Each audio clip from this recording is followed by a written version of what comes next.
cricket at its best. Assalamualaikum guys. Hope you're all well. This is Taimur Abbas. Welcome to another episode on the official Mohammad Amir YouTube channel In Swing with Amir. आज की जो हमारी episode है वो ऐसी काफी special है। Comments में हमें बहुत से लोग सवाल लिखते हैं कि फास्ट बॉलिंग के मतलब हमें क्या करना चाहिए, अच्छा फास्ट बॉलर कैसे बनते हैं, किन चीजों का ध्यान रखना चाहिए, वेरियस क्वेश्चंस। आज हमने सोचा कि एक डिटेल्ड वीडियो बनाते हैं speaking to one of the best fast bowlers in the world of cricket कि what does it take to become a great fast bowler. तो जी जनाब। जी सर, कैसे आप? ठीक है सारे? बस यार वही जो सवाल लोग अक्सर पूछते हैं तो आज उन्हीं का हम लोग जवाब देते हैं। तो ये पहली बात तो ये है कि हम क्या करेंगे, हम टॉपिक बाय टॉपिक जाएंगे कि आप हमारी ऑडियंस समझ सके। तो सबसे पहले कि फास्ट बॉलर बनने के लिए ग्राउंड तो बाद में आता है। आई अस्यूम आपकी जो डाइट है, आपकी जो बेसिक्स हैं वो पहले हैं, जो ग्राउंड में नजर नहीं आती।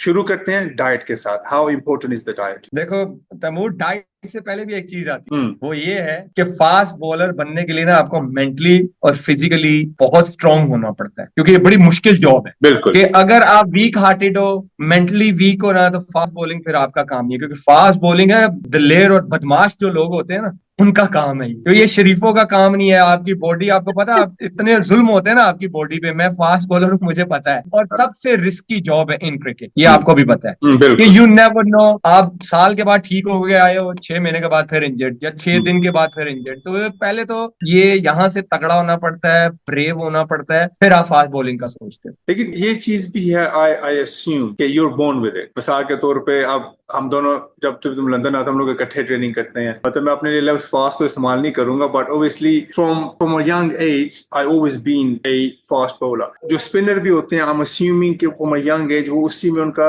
एक नेचुरल सा टैलेंट होता है। तो क्या ये बात सही है कि you are born as a fast bowler? होते हैं, और लेकिन ये बहुत रेयर केसेस होते हैं जिनको कहते हैं गॉड गिफ्टेड। और लेकिन इस केस में भी कुछ लोगों को नहीं पता चलता अपने टैलेंट का, वो जाया कर देते हैं। ठीक है, लेकिन आप हो सकते हो। एक होता है कि आप खुद चूज भी करते हो, एक चीज आप खुद चूज भी करते हो कि यार जब आप थोड़े से 6-7 साल के 8 साल के होते हो ना, तो आपको आइडिया होना शुरू हो जाता है कि ये बैट्समैन है या बॉलर है। वही ठीक मैं है, कह रहा था कि ये फिर आप नेचुरली उसके साथ ग्रो करते हो, फिर आप उसके साथ ग्रो करते हो। लेकिन उस एज में जो पैशन आपके अंदर आ जाता है ना, वो पैशन अगर आपके, जब आप इनटू द प्रोफेशनल एक सिस्टम में आ जाते हो ना, वो रहता है ना, फिर आप सस्टेन करते हो। लेकिन कई दफा हमारे, जिस तरह हमारा कल्चर है, एशियन कल्चर है, इंडिया पाकिस्तान, आपको पता है कि बड़े रोल हैं, और भी बहुत से रोल हैं। फैमिलीज, कमाना, मजदूरी करना, ये स्कूल की फीसिस नहीं, खाने के लिए अच्छा खाना नहीं, तो बहुत सारे इश्यूज आ जाते हैं। जैसे आपने बोला कि फिर वो गॉड गिफ्टेड एक चीज आ जाती है कि इन चीजों से कोई निकलता है, इतने सारे मसाइल से, और वहां के इस लेवल पे आके compete करता है। वो बहुत रेयर केसेस होते हैं, लेकिन मोस्टली अगर आप स्टोरी सुनोगे ना, बहुत हार्ड वर्किंग लोग हैं जो यहाँ तक पहुंचे। वही ना, यू राइट। बिल्कुल तुम्हारे जो middle middle class, lower Claas India Pakistan में, के अपने बड़े मसाइल होते हैं ना, वो है ना कि और भी दुख है जमाने में मोहब्बत के सिवा। लेकिन आई गेस इसमें फिर इन्फ्लुएंस भी एक चीज होती है। अब जब फॉर एग्जाम्पल जैसे तुम खड़े हो रहे होगे, you must have seen Wasim Akram, Waqar Younis, जो इंडिया में आइडलाइज करते हो ना, आइडलाइज करते मे हो भी वो चीजों भी को। आपको फोकस करता है कि किसी तरफ बैट्समैन बनने की तरफ या बॉलर बनने की तरफ। मुझे कितने लोग मिले हैं जिन्होंने मुझे कहा कि हमने आपको देख के फास्ट बॉलिंग शुरू की है। डेफिनेटली, जैसे मेरे वसीम भाई, मैं वसीम भाई को देख के उनके एक्शन करता था कि यार अच्छा ऐसे करूंगा, ऐसे करूंगा। Yes, you are right. क्या आप एनालाइज भी करते हो चीजों का? अच्छा, मेरा ये है रोल मॉडल, मैंने इसको फॉलो करना है, ये क्या करता है, ये किस तरह की मेहनत करता है, फिर ये नेक्स्ट स्टेप आता है। तो चले, अब आपने फैसला कर लिया कि ठीक है जी मैं फास्ट बॉलर बनूं। ठीक है, आप यंग हैं, your young, you go energy, तुम्हारे जिस्म में क्या कहते हैं वो ताकत है करने की। How do you start going on? तो उसमें like we said, diet, gym, training, तुम सब इन चीजों को कवर करेंगे। तो I come back to the point. अब हमारे एक मैं चीज कहूंगा, यहाँ पे तो चलो कहते हैं कि जी प्रोटीन खाओ और ये कार्ब्स खाओ, ये खाओ, वो खाओ। Unfortunately, generally speaking, India Pakistan के जो लोग हैं, they're from middle lower class, वो they can't afford to meat every day, वो हर दिन चिकन अफोर्ड नहीं कर सकते। ठीक है, that's the reality। लेकिन ऐसी सिचुएशन में भी as a fast bowler what can you do? आपके अल्टरनेटिव्स क्या हैं? देखो, मैं हमेशा फास्ट बॉलर को, जब मैं बॉलिंग भी करता हूँ तो हमेशा मेरे से कोई यंगस्टर पूछता है ना, तो मैं उसको ये कहता हूँ कि आपका प्लान ए से ना प्लान बी तगड़ा होना चाहिए। मैं हमेशा ये कहता हूँ। प्लान ए को होता है, आपकी स्ट्रेंथ होती है प्लान ए, ठीक है। प्लान बी अगर आपने काम नहीं किया और वो सडनली आएगी आपके सामने चीज और आप उस चीज के लिए रेडी नहीं हो तो आप प्रॉब्लम होती है ना, ठीक है। तो हमेशा आपने साथ बैकअप भी देखे, जिसको आसान अल्फाज में मैं कहता हूँ बैकअप। जब आप कोई चीज इन्वेस्ट करते हो आप उतना ही अमाउंट इन्वेस्ट करते हो कि अगर कल मुझे नुकसान भी हो जाए लेकिन मेरे पास इतने पैसे हो कि मेरी लिविंग आराम से गुजरे, ठीक है। तो इसी तरह ये जो है आपके पास, अगर यस मैं भी बड़ी मिडिल क्लास फैमिली से आया था, स्टार्टिंग में आपके पास उस तरह नहीं होता कि आप मीट अफोर्ड कर सको एवरी डे या मिल्क या और चीजें, लेकिन आपको पहले तो ये समझना चाहिए कि आपकी बॉडी में प्रोटीन और कार्ब्स की जरूरत है। एज अ स्पोर्ट्समैन आपको चाहिए ही चाहिए, ये नहीं होंगे आप सरवाइव नहीं कर सकते, ठीक है। एक चीज तो ये उसका, हाँ यस, अगर आप गोश्त नहीं खा सकते, चिकन नहीं खा सकते, येलो दाल, बिल्कुल सब ने दाल माश जिसको कहते हैं उर्दू हिंदी में, वो उसमें प्रोटीन होता है। कभी कभार फिश खा ली। आयरन के लिए आप फ्रूट खा सकते हो, बनाना, एप्पल, इसमें प्रॉपर आयरन है, क्योंकि ब्लड की कमी है तो आपकी बॉडी में वैसे ही वीकनेस है। आप बनाना खा लो, आप banana milk shake P low, Apple खा लो, क्योंकि ये आपकी बॉडी को आयरन देते हैं। फिर आप ब्राउन, क्योंकि ये पाकिस्तान इंडिया में ब्राउन जो ये होती है, जो गंदम होती है ना, ये बड़ी आसानी से मिल जाती है। जो ब्राउन आटे की रोटी होती है इसमें कार्ब्स होते हैं। आप राइस खा लो हफ्ते में एक दो दफा, सैलेड खा लो। आप बहुत सारी ऐसी चीजें हैं, और मैं मेरे जेहन से नाम भूल रहे होंगे, लेकिन ऐसी चीजें हैं जो अल्टरनेट हैं और आप अफोर्ड कर सकते हो। और दूसरा, फिर देखो क्रिकेटर बनना है, क्रिकेट जो भी आप किसी जगह पे पहुंचना चाहते हो ना, तो आपसे मांगती है कुर्बानी, ठीक है। फिर आपको कहीं ना कहीं कुछ ना कुछ करके अपनी बॉडी पे इन्वेस्ट करना पड़ता ताकि आप उस लेवल तक पहुंच सको। अगर आप कुर्बानी नहीं दे सकते तो फिर आप गोल अचीव नहीं कर सकते। हाँ वो तो है, वो तो आई थिंक हमने पूरी दुनिया में देखा है, वो कोई भी शोबा हो, क्रिकेट हो, business, Yes, whatever it may be, जब तक आप कुर्बानियां सेक्रीफाइस नहीं दोगे तब तक आप अचीव नहीं कर सकते। वो अचीव नहीं कर सकते। यार वो बिलखसूस पाकिस्तान जैसे मुल्क में यार, जहाँ पे है ही क्रिकेट, मैं हमेशा ये बात यस, करता हूँ कि वो जो लोग वहां तक पहुंचे हैं ना उनको सलाम है, बिकॉज यहाँ पे देखो 200 करोड़ लोग हैं, तुम उन सब तुम क्रिकेट खेलना तुम चाहते हैं। यूके में रहते हो, तुम इस चीज को बड़े अच्छे तरीके से समझ जाओगे। जैसे यूरोप में फुटबॉलर्स के लिए बाहर निकलना मुश्किल होता है, राइट। या हाँ, आप पाकिस्तान इंडिया में भी क्रिकेट इतनी ही बड़ी है कि हमारा भी बाहर निकलना मुश्किल होता है। 100%। हाँ तो आप सोचो कि क्रिकेट का कितना क्रेज है एशियन कल्चर में। हाँ बिल्कुल, और उसके अंदर से आगे आना, that's just yes, phenomenal. Yes. ठीक है, डाइट का हो गया, उसके बाद आप अपनी बॉडी को तैयार कैसे करें? How do you train your body? I mean normal शायद ये कॉन्सेप्ट है कि जी बस जिम जाओ तो जी वजन शजन चुको तो काम हो गया। देखो सबसे पहले तो आपने ये देखना कि आप किस एज पे शुरू कर रहे हो। एज मैटर करती है, क्योंकि आपने उस हिसाब से लोड डालना होता है बॉडी पे, ठीक है। अब ये नहीं कि कोई एक 14-15 साल का बच्चा है तो वो भी 90 kg उठा रहा है, दिस नहीं। इज रॉन्ग, हम्म। ठीक है। 14-15 साल का बच्चा अगर उसका वेट 60 है, 60 kg है फॉर एग्जाम्पल, उसको चाहिए कि वो अपनी बॉडी वेट के हिसाब से ट्रेन करे, ठीक है। जिम में भी जाए 60 kg, 50 kg, 40 kg स्क्वाट्स, जो भी है, हैमस्ट्रिंग कर्ल्स, डेडलिफ्ट, वो अपनी बॉडी वेट के हिसाब से लगाए, क्योंकि आपने इस बॉडी को शेप में लाना है, ना कि हमने रेसलर बनना है, WWE नहीं बनना, हमने मसल स्ट्रेंथ लानी हो। हाँ क्योंकि कुछ बस। लड़के ये करते हैं कि जाके हैवी वेट्स उठाते हाँ हैं, आउट ऑफ शेप होना शुरू हो, वो क्या होता है, आपको टेक्निकलिटी जो होती है ना वो इश्यूज आना शुरू हो जाते हैं, एक्शन में आना, गलतियां आना शुरू हो जाती है, क्योंकि मसल बड़ा हो गया, आर्म फिनिश नहीं हो रहा। पहले तो ये देखना है आप किस एज में जिम शुरू कर रहे हैं, ठीक है। और मैं स्ट्रॉन्ग बिलीवर हूं कि बॉडी वेट के साथ जितना भी आप लोड डालोगे ना, आपकी बॉडी अच्छी रेडी होती है स्टेप बाय स्टेप। जाए कि 60 kg आपका बॉडी वेट है, आपने जाके 100 kg उठा लिया, आप इंजरीज की तरफ जाना शुरू हो जाते हैं। आपने स्टेप बाय स्टेप जाना। और उसके बाद जो आता है ना, जो फास्ट बॉलर का जो मेन होता है, अगर वो उसके अंदर ये चीज ना हो तो वो फास्ट बॉलर नहीं है, वो है उसकी रनिंग, प्रॉपर रनिंग, क्योंकि फास्ट बॉलर का काम ही रनिंग है। रनिंग है बिल्कुल। अगर वो हफ्ते में 3 से 4 दफा स्प्रिंट लॉन्ग रनिंग नहीं करेगा तो उसकी टांगों को आदत कैसी पड़ेगी भागने की। That's important. सबसे पहले तो ये चीज नोट करनी। मुझे वसीम भाई की बात याद है, वो मैंने उनका इंटरव्यू सुना था, वो ये कह रहे थे कि जी हमारे जमाने में हमसे भागते थे, we used to run every day अपने मसल्स को तैयार करने के लिए। और जैसे तुमने बड़ी अच्छी बात की कि it's not about going to the gym and just picking the weights up. इस बात जो कहते हैं, जो टेक्निकल टर्म है, स्ट्रेंथ एंड कंडीशनिंग। उसमें क्या है, जिम में जाके आपने अपना हार्ट बीट या जो ट्रेनिंग है, फॉर एग्जांपल इसको ट्रेनिंग में आप सबमिट कर दो ना कि ट्रेनिंग, आपका हार्ट रेट भी उसी हिसाब से होना चाहिए ट्रेनिंग में, जो आपने ग्राउंड में जाके आपने बॉलिंग के दौरान या मैच में भागने के दौरान मैच करे।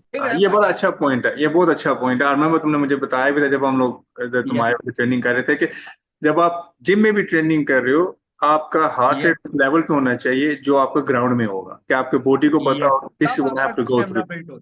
एंड इसके लिए ट्रेडमिल पे भागना एंड वेरियस कार्डियो एक्सरसाइजेस। और जो आप एक्सरसाइजेस करते हो ना जिम में, वो यही नहीं है बाइसेप लगाए तो 4 मिनट के लिए बेंच पे बैठ गया ना, क्योंकि जैसे अब T20 वनडे आप ओवर करते हो, ओवर के बाद आप बॉल फेंकते हो, आप फौरन 4 से 5 हार्डली 8 सेकंड की वॉक होती होगी जो आपने बॉलिंग मार्क पे दोबारा पहुंचना है।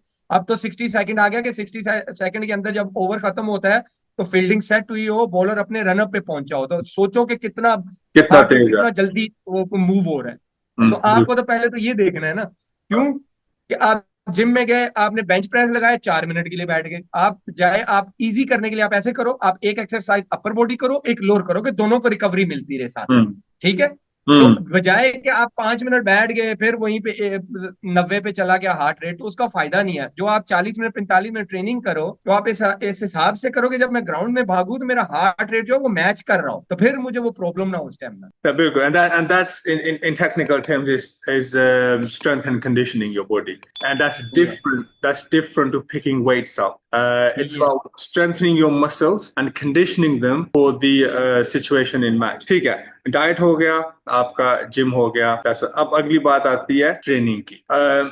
नेक्स्ट ट्रेनिंग, अब एक ट्रेनिंग होती है ऑफ द फील्ड, एक होती है ऑन द फील्ड, और एक ये भी होती है अलोन। ये मैंने सुना हुआ है कि फॉर एग्जाम्पल से स्टीव स्मिथ थे, वो कहते हैं कि वो अकेले जाके 1000 डिलीवरीज को फेस करते थे। I'm sure तुम भी करते थे जब कोई देख रहा नहीं होता। मैंने वो रोनाल्डो की देख रहा था डॉक्यूमेंट्री, उसमें भी सेम चीज थी कि मैं जाके अकेले भी करता हूँ, वो पता सबसे जरूरी है। तो how important is your alone training, जब सिर्फ तुम हो और तुम सिर्फ बेहतर होना चाह रहे हो, हाउ इम्पोर्टेंट इज दैट? वो बहुत इंपॉर्टेंट है। वो इसलिए क्योंकि देखो, इंसान सबसे पहले तो अपने साथ फेयर होना चाहिए, सेल्फ क्रिटिक्स होना चाहिए। उसको ये पता होता है कि वो कहाँ पे लैग कर रहा है। सबसे पहली चीज, अगर मुझे पता है ना कि मैं स्टेमिना में भागते हुए लैग कर रहा हूं, तो मेरा काम है कि जाके रनिंग पे फोकस कर, एक चीज। ठीक। इसी तरह बॉलिंग में आपको पता होता है कि मैं यॉर्कर कर रहा हूं लेकिन नहीं हो रहे, मेरे मैच में मिस एग्जीक्यूशन हो रही है, वो आपको पता होता है कि आपने उस तरह की प्रैक्टिस नहीं की। ठीक। सबसे पहले तो आपको अपने साथ ऑनेस्ट होना पड़ता है ना, क्योंकि अकेले का ये सबसे ज्यादा फायदा है, क्योंकि उस टाइम तो नेट्स में या कैंप में होते हो ना, तो आप बातें शातें कर रहे होते हो ना, आपका दिमाग इधर उधर लगा रहा है। ठीक है। वो नेट्स का होता है और एक टाइम सेट होता है, अच्छा जी आधे घंटे में 1 घंटे में नेट खाली करना है, वापस होटल जाना है, वो क्विक होता है। ठीक। अकेले का ये होता है कि आपका एक तो माइंड सिर्फ फोकस होता है एक ही जगह पे, आप अकेले हो, आप कानों में आवाजें नहीं आ रही, आपका एक दिमाग लगा हुआ है एक चीज पे। अच्छा जी आज मुझे यॉर्कर पे प्रैक्टिस करनी है, अच्छा जी आज मुझे स्लो बॉल पे करनी है, तो वो क्या होता है कि आपको एक प्रॉपर एनालाइज हो जाती है चीज। ओके, मैंने 7 ओवर किए हैं, आज मैंने कितने हिट किए हैं, क्योंकि आपके पास प्रॉपर टाइम होता है। जब आप एक चीज को टाइम नहीं दोगे ना बेहतर होने के लिए, वो कभी बेहतर नहीं होगी, वो कभी भी नहीं होगी। अब मैं कैसे कर सकता हूं, अगर मैं प्रैक्टिस कर रहा हूं और प्रैक्टिस में मैं यॉर्कर की प्रैक्टिस या बाउंसर की प्रैक्टिस मैं कर ही नहीं रहा, और जब मैच में सिचुएशन आएगी यॉर्कर की या बाउंसर की, इम्पॉसिबल है कि मैं वो एग्जीक्यूशन कर सकता हूँ सही से, हो ही नहीं सकता, क्योंकि मैंने हाँ प्रैक्टिस ही बिल्कुल, नहीं की। प्रैक्टिस मेक्स ए तो इसी परफेक्ट ना। तरह आपको ये पता होना चाहिए कि आप किस चीज पे लैग कर रहे हो, पहले तो वो देखना है, और वो जाके आपको अकेले जो प्रैक्टिस है ना, वही आपको बेहतर। हाँ, ये इंसान खुद से झूठ नहीं बोल सकता ना। यस, खुद से नहीं बोल सकता। हाँ बिल्कुल। अच्छा, दूसरी बात, ये तो आपकी होगी अलोन ट्रेनिंग। फिर दूसरी ट्रेनिंग होती है जो आप टीम के साथ करते हो, आपके अपने बैट्समैन होते हैं। What's the focus there? देखो, इसमें तो मोर ये बड़ा अच्छा क्वेश्चन है। जब टीम प्रैक्टिस हो रही होती है ना, तो आप वही, मैं जैसे आपको बोला ना, आप फ्लो में बस कर देते हो। हम्म 20 मिनट 25 मिनट आधा घंटा, चलो जी हो खत्म, ये वो निकल गए। लेकिन ये मैं आपको बता दूं, आपने देखा होगा आजकल के यंगस्टर्स को ये बड़ी कॉमन प्रॉब्लम आ रही है।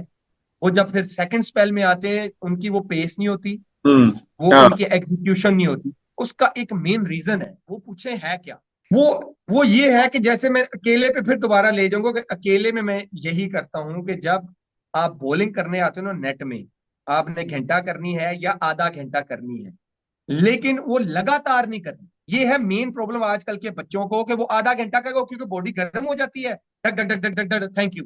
ठीक है। लेकिन मैच में ऐसा नहीं होता, मैच में होते डिफरेंट हैं ना। सिनारियो आता है। यस, आप पहला स्पेल करते हो, कप्तान कहता है थैंक यू, जरा मैं तुम्हें आधे घंटे के बाद देखता हूँ, अभी चल, अभी 2 ओवर रुक जा, 3 ओवर रुक जा, ऐसे ही कहता है ना कैप्टन। बिल्कुल। ठीक है। आप फील्ड पे चले जाते हो, आपकी बॉडी हो जाती है ठंडी। ठीक है। आप फिर स्ट्रेच करके आते हो, खुलते हो, फिर आप जाके बॉल करते हो। सही है। अगर आपने ये इस तरह की बॉडी को तैयार ही नहीं किया हुआ, तो मैच में आपकी बॉडी करेगी स्ट्रगल, आपको स्टिफनेस ज्यादा होगी, आपके हैमस्ट्रिंग खिंच सकते हैं, आपको जो काफ है उसमें क्रैम्प्स आ सकते हैं, क्योंकि आपकी बॉडी गर्म होके जब ठंडी हुई है, तो आपने दोबारा बॉडी को उस तरह रेडी नहीं किया हुआ है यूज होने के लिए। तो मसल पे जब जोर पड़ता है वो क्योंकि सख्त हो जाते हैं, इंजरी हो सकती है, क्रैम्प आ सकते हैं और आपका जोर नहीं लगता उस तरह। तो नेट में आपने करना क्या है, जैसे मैं करता हूँ अभी अकेले में जाके, जो अभी आजकल मैं प्रैक्टिस कर रहा हूँ, मैं 2 से 3 ओवर नए बॉल से करता हूँ, ठीक है। हम्म। दो फिर मैं 15 से 20 मिनट में कहता हूँ कि ब्रेक, बॉडी फिर ठंडी हो, फिर मैं स्ट्रेच करता हूँ, फिर 2 से 3 ओवर सेमी न्यू से करो, ठीक है। फिर आप 10 से 15 मिनट छोड़ दो, फिर आप बॉडी ठंडी होती है, फिर आप स्ट्रेच करो, फिर आप पुराने बॉल से आप wide yorker, yorker, slow ball, bouncer की प्रैक्टिस करो। क्यों? मैच में यही सिनारियो आएगा, नो मैटर व्हाट। स्पेशली और T20 ये आजकल लड़के करते क्या, 40 मिनट बॉलिंग की, थैंक यू वेरी मच, उसके बाद वो कहते हैं यार मेरा पुराने बॉल पे जोर नहीं लगता। ओ भाई, आपने तो उस तरह की प्रैक्टिस ही नहीं की, तो जोर कैसे लगेगा? मतलब प्रैक्टिस भी मैच की तरह करो। मैच की तरह, हर चीज मैच की तरह करनी है, क्योंकि करना वही है ना। अब मैं फॉर एग्जांपल, मैं किताबें 8th क्लास की पढ़ता रहूं और साल बाद कहूं मैं तो मैट्रिक का एग्जाम दे दूंगा, कैसे हो सकता है? ये नहीं हो सकता ना। और वैसे भी आई थिंक ये चीज माननी पड़ेगी कि जो T20 का अरूज आया है, वो जो इतनी ज्यादा ग्लोबल लीग्स हो रही हैं, कहते हाँ, हैं it's become a batters game कहते हैं, ठीक है। हम देखते हैं यस, कि जनरली स्पीकिंग बाउंड्रीज शॉर्ट होती हैं, ज्यादा क्राउड को एंटरटेनमेंट देनी है, लेकिन इसमें बॉलर्स के लिए बड़ा मुश्किल है। तो वहां पे बहुत मुश्किल। जैसे हमने अभी बात की कि फिर जब आप आते हो 17वें 18वें 19वें ओवर में, देन यू हैव हाँ, द वेरिएशन, अब सीधा। यस। और दूसरा, और आपने उस तरह की ट्रेनिंग नहीं की, आपने नेट में उस तरह जोर नहीं लगाया हुआ, और जब आता है 17वां 18वां ओवर, मैं क्योंकि डेथ बॉलिंग करता हूँ, हाँ प्रेशर बिल्कुल, डबल होता है, हार्ट बीट आपकी बहुत तेज चल रही होती है, मैच ठीक है। टेंस होता है। और हाँ, और आपने ट्रेनिंग में 140 पे हार्ट रेट पे हार्डली किया है, और उस टाइम आपका 170 पे चल रहा है, आपकी एग्जीक्यूशन भी मिस होगी, आपसे नहीं होगा। तो क्या यही वजह है कि हम लोग देख रहे हैं कि हमारे जो लीडिंग बॉलर्स हैं, generally speaking they struggling to get to 140, मतलब कि वो जब वापस आते हैं जो उस नए बॉल से तो हो जाता है। उसमें बहुत सारे कॉज हो सकते हैं, उसमें टू मच क्रिकेट हो सकती है, ठीक। उसमें इंजरी के बाद आना हो सकता है कि इंजरीज हुई हैं, इंजरी को कैरी करते करते अपने आप को वो बचाने के चक्रों में, वो क्योंकि आदत बन जाती है ना कि मुझे दोबारा इंजरी ना हो, मुझे भी हो तो मैं भी बचना शुरू कर दूंगा कि यार फिर ना हो जाए, फिर ना हो जाए। उस चक्कर में क्या होता है, वो हैबिट बन जाती है और आपकी बॉडी का जोर नहीं लगता। फिर उसमें ये भी रिकवरी आ जाती है कि पता नहीं कितनी रिकवरी हो रही है, कितनी रिकवरी कर रहे हैं ड्यूरिंग टूर्नामेंट, डाइट आ सकती है, बहुत सारे इश्यूज हैं इसमें, एक इश्यू नहीं हो सकता इसमें आप। और वन ऑफ द रीजन होगा या टू मच क्रिकेट है, या फिटनेस लेवल नीचे आ रहा है, एज ऊपर जा रही है, फिटनेस लेवल नीचे आ रहा है, या उस तरह की ट्रेनिंग नहीं हो रही। ये बहुत सारे मेजर इश्यूज हो सकते हैं। तो क्या इसका इसका क्या हल है? मतलब कि हम लोग देखते हैं कि हमारे जो प्लेयर्स हैं वो एक्सेसिव क्रिकेट खेलते हैं, क्योंकि इट्स गुड टू सी कि इस मरतबा उन्होंने थोड़ा बहुत, जैसे बाबर को रेस्ट दिया, शेन को रेस्ट दिया, जिम्बाब्वे के टूर में भी रेस्ट दे रहे हैं, इट्स गुड टू सी। लेकिन एज अ प्लेयर आपकी खुद जिम्मेदारी क्या है? तो ठीक है, एक तो चलो बोर्ड है जो करता है, यस, वो करता है, प्लेयर एज अ, क्या जिम्मेदारी ले? मैं किसी को यहाँ पे ब्लेम नहीं करूंगा, ये एज अ प्लेयर ही आपको देखना है कि आपका कोई तीसरा आके ख्याल नहीं रखेगा। भाई आपने अपना, यू आर ओल्ड इनफ कि आपने अपना ख्याल खुद रखना है। आप इस लेवल पे अगर पहुंच गए, और हाँ, यंगस्टर के लिए मैं कह सकता हूँ कि उसको गाइडेंस चाहिए होती है, जो पहली पहली दफा आया टीम में, उसको साथ साथ सीनियर्स या मैनेजमेंट या बोर्ड उसको गाइड करे। लेकिन जिसको 4 4 5 5 साल हो गए ना, वो बच्चा नहीं है, इज ओल्ड इनफ। उसको ये पता होना चाहिए कि उसकी डाइट क्या होगी टूर्नामेंट के दौरान, उसकी जिम रिकवरी क्या है, उसकी बॉडी रिकवरी क्या है, अगर मैच के बाद वाली कौन सी डाइट है, मैच से पहले कौन सी डाइट है, मैच से पहले कौन सी ट्रेनिंग है, आफ्टर मैच कौन सा रिकवरी जिम है। अगर ये उसको पता नहीं है तो फिर यही होगा कि 1 साल बाद, 2 साल बाद। इंजरीज आना शुरू थैंक हो यू वेरी मच। जाए, इंजरीज आना शुरू हो जाए, यस, क्योंकि आजकल वैसे भी इतना आसान हो गया है कि protein powders, recovery powders, bars, मतलब एवरीथिंग इज अवेलेबल। वो होता है व्हेन यू प्लेइंग और during training for a time being, quick quick recovery चाहिए वो आपकी। वो अल्टीमेट हल नहीं है उसका, अल्टीमेट आपका अच्छा खाना ही है, हाँ वो तो अच्छी ट्रेनिंग ही है। इंटरेस्टिंग। गाइस, आई होप आप लोगों को ये वीडियो अच्छी लगी होगी। हमने सब सवालों का जवाब देने की कोशिश की जो हमसे कॉमर्स में पूछे जाते हैं या हमें से डायरेक्ट पूछे जाते हैं। So I hope you found this useful. अगर आपको अच्छी लगी है तो आप इसको लाइक करें, सब्सक्राइब करें, and will see you on the next video. Thank you.